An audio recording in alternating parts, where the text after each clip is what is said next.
बॉलीवुड के महानायक अमिताभ बच्चन और ब्यूटी क्वीन रेखा की लव स्टोरी के बारे में तो सभी जानते हैं। फिल्मी गलियों में एक ऐसा दौर भी था जब अमिताभ बच्चन और रेखा की जोड़ी बॉलीवुड की सबसे हॉट जोड़ी मानी जाती थी और इनकी प्रेम कहानियों के चर्चे लोगों की जुबां पे रहते थे। कहा जाता है कि दोनों के सीक्रेट लव था। इनकी जोड़ी ने पर्दे पर एक से बढ़कर एक फिल्में दी थी। काम के दौरान ही दोनों के बीच नज़दीकियां भी बढ़ी थी। अमिताभ बच्चन ने तो रेखा के संग प्यार को कबूल नहीं किया, लेकिन रेखा आज भी दिल ही दिल में उनको अपना मानती हैं। तो चलिए अमिताभ 80वें जन्मदिन पर बॉलीवुड के शहंशाह 80 साल के हो गए। 80 के सीरीज के तहत आपको बताते हैं अमिताभ बच्चन और रेखा की लव स्टोरी के बारे में। वर्षों बीत गए, कई पीढ़ियां अमिताभ बच्चन और रेखा के फिल्मी गानों को सुनकर बड़े हुए हैं। कहा जाता है कि जब रेखा और अमिताभ बच्चन के बीच प्रेम की चिंगारी धधक रही थी, उसी बीच रेखा के दिग्गज कलाकार ऋषि कपूर की पत्नी और अपनी करीबी दोस्त नीतू सिंह की शादी में सिंदूर लगाकर और मंगलसूत्र पहनाकर पहुंच गई थीं। कहा जाता है कि जब मीडिया ने यह अफवाहें फैल गईं कि रेखा और अमिताभ बच्चन ने शादी कर ली है, हालांकि इन अफवाहों के बाद एक इंटरव्यू में बताया गया था कि उस शाम सीधे शूटिंग के सेट से कार्यक्रम पर पहुंची थी रेखा। सिंदूर और मंगलसूत्र उनके किरदार का एक हिस्सा था और वह उन्हें उतारना भूल गई थी। रिपोर्ट्स की माने तो अमिताभ बच्चन और रेखा ने साल 1976 में फिल्म दो अनजाने के दौरान एक दूसरे को डेट करना शुरू किया था। इनकी रियल लाइफ केमिस्ट्री का अंदाज़ा लोगों ने उसी वक्त लगा लिया था जब फिल्म गंगा की सौगंध के सेट पर रेखा के साथ बदसलूकी करने पर अमिताभ बच्चन ने अपने को स्टार को अपना आपा खो दिया था, जिसके बाद ही दोनों को लेकर उड़ती अफवाहों ने सुर्खियां पकड़ ली थी।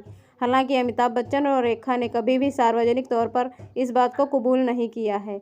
वो दोनों फिल्म के सिलसिला के डायरेक्टर यश चोपड़ा ने दोनों के रिलेशन को लेकर यह खुलासा किया था।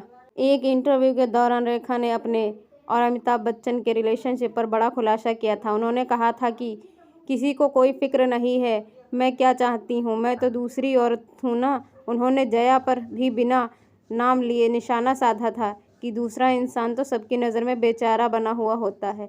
ऐसे में शख्स के साथ एक छत के नीचे कैसे कोई रह सकता है जब वह जानता है कि दूसरा किसी और से प्यार करता है। जब दोनों के अफेयर की खबरों की आग फैलने लगी तब अमिताभ बच्चन खामोश थे, लेकिन ये खबरें जया के कानों तक पहुंच गई थी। एक बार जब अमिताभ बच्चन घर पर नहीं थे तो जया ने एक रात रेखा को अपने घर खाने पे बुलाया।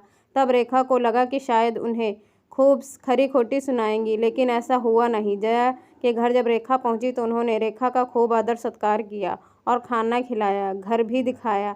जब रेखा वापस आई तो जया ने उनसे सिर्फ कहा था कि मैं अमित को कभी नहीं छोड़ूंगी। जया इस बात से साफ इनकार कर दिया था कि रेखा कभी भी अमिताभ बच्चन की नहीं हो पाएंगी। अमिताभ और रेखा ने आखिरी बार सिलसिला फिल्म में एक साथ काम किया था। इसके बाद दोनों कभी साथ में नजर नहीं आए।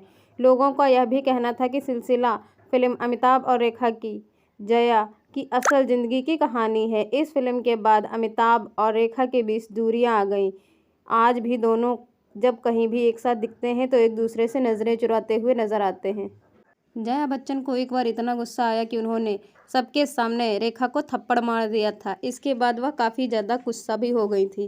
काफ़ी अफवाहें भी इसलिए उड़ी थी क्योंकि इन दोनों के अफेयर की खबरें अक्सर मीडिया में छाई रहती थी। कहा जाता है कि जया बच्चन बिना अमिताभ बच्चन को बताए हुए एक बार सेट पर पहुंच गई थी। उनसे अमिताभ बच्चन और रेखा के अफेयर की बातें बर्दाश्त नहीं हो रही थी, जिसकी वजह से उन्होंने रेखा को सबके सामने थप्पड़ जड़ दिया था।